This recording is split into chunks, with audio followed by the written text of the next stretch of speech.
বৃহস্পতিবার সকাল নরসিংদীর মাধবদীর ফসলি জমির পাশে পড়ে আছে ১৫ বছর বয়সী এক কিশোরীর মরদেহ।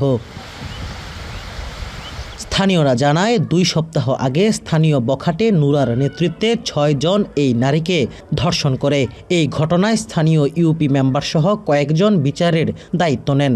অভিযোগ ওঠে অপরাধীদের সাথে মোটা অঙ্কের অর্থের বিনিময়ে রফাদফা করে ঘটনাটি ধামাচাপার চেষ্টা করা হয়, আর ভুক্তভোগীর পরিবারকে চাপ দেয়া হয় গ্রাম ছাড়ার। এরই মধ্যে বুধবার বখাটে চক্রটি ধর্ষণের ঘটনা ধামাচাপা দিতে ভুক্তভোগী কিশোরীকে বাবার কাছ থেকে ছিনিয়ে নেয়। পরদিন সকালে তার মরদেহ উদ্ধার করে পুলিশ। রওনা দিছি আমরা এই যে বিলফার এই মাথার মধ্যে ৬ জন লোক, ৬ জনের মধ্যে ৫ জন গাছ রাউলা শ্যামার মধ্যে রাখা রয়েছে, আর মনে করেন নোরা মেয়ের নাম ডাক্তার আছে। ৩ জনের মেয়েরা তুললা খুব দিছে, খুব ভালো। যারা রাজনীতির সাথে জড়িত তারা কেউ যেন ছাড় না পায়, কারণ এরকম ধর্ষণ বাংলাদেশে নজিরবিহীন। আমরা তারা দ্রুত বিচারের ব্যবস্থা চাই। ভালো মানের রডের থেকেও 12% অধিক শক্তিশালী। আকিজ ইস্পাত, কমিটেড টু কোয়ালিটি। বৃহস্পতিবার সন্ধ্যায় নিহত কিশোরীর মা বাদী হয়ে নুরা সহ ৯ জনকে আসামি করে মাধবদী থানায় মামলা করেন। এরপর সকাল পর্যন্ত বিভিন্ন স্থানে অভিযান চালিয়ে শুক্রবার দুপুর পর্যন্ত ৫ জনকে গ্রেপ্তার করে পুলিশ।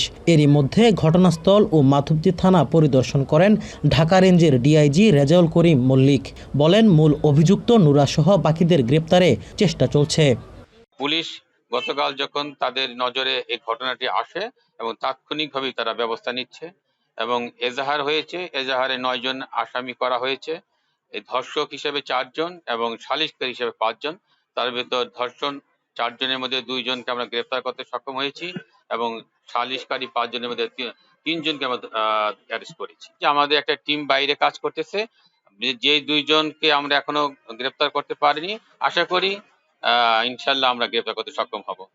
গ্রেপ্তারকৃতদের মধ্যে রয়েছেন মহিষাসুরা ইউনিয়ন বিএনপির সহসভাপতি ও সাবেক ইউপি সদস্য আহমদ আলী দেওয়ান, তার ছেলে ইমরান দেওয়ান, মূল অভিযুক্ত নুরার চাচাতো ভাই মোহাম্মদ আইয়ুব, একই এলাকার এবায়েদুল্লাহ এবং হুসেনবাজার এলাকার গাফফার। রাকিবুল ইসলাম, এখন নরসিংদী।